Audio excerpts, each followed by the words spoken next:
আসসালামু আলাইকুম। কেমন আছেন আপনারা?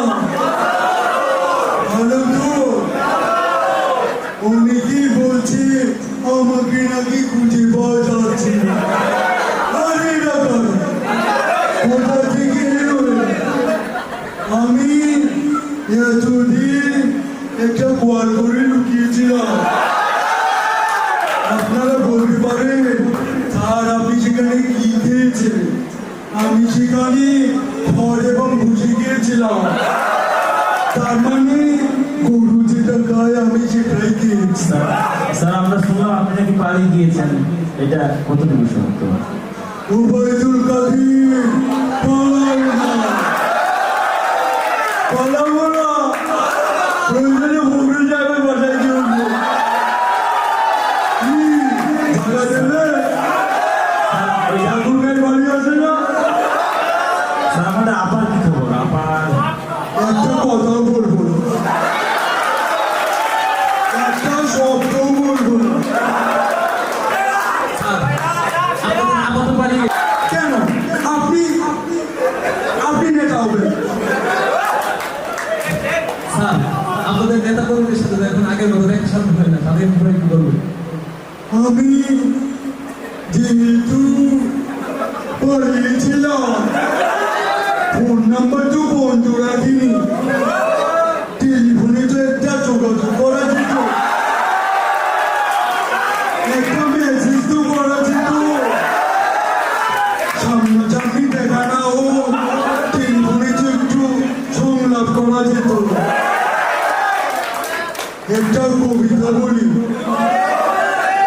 আবার আসিব ফিরে এই বাংলার তীরে, হয়তো আওয়ামী লীগ নয়, ডাকাত হয়ে।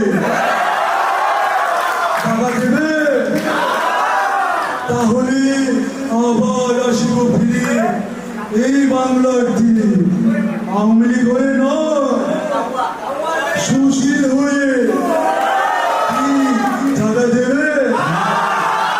তাহলে আবার আসিব ফিরে এই বাংলার তীরে, আনচার হয়ে। টাকা দেবে? দেবেন না?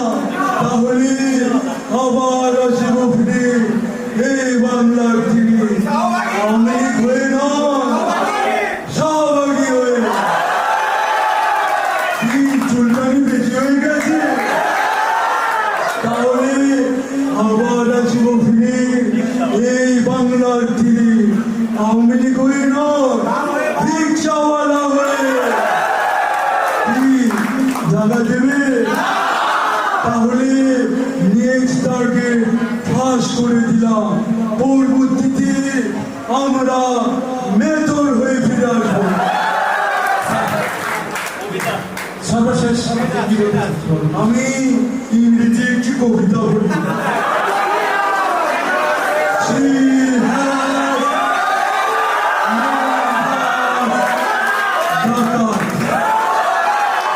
She has made us sushil.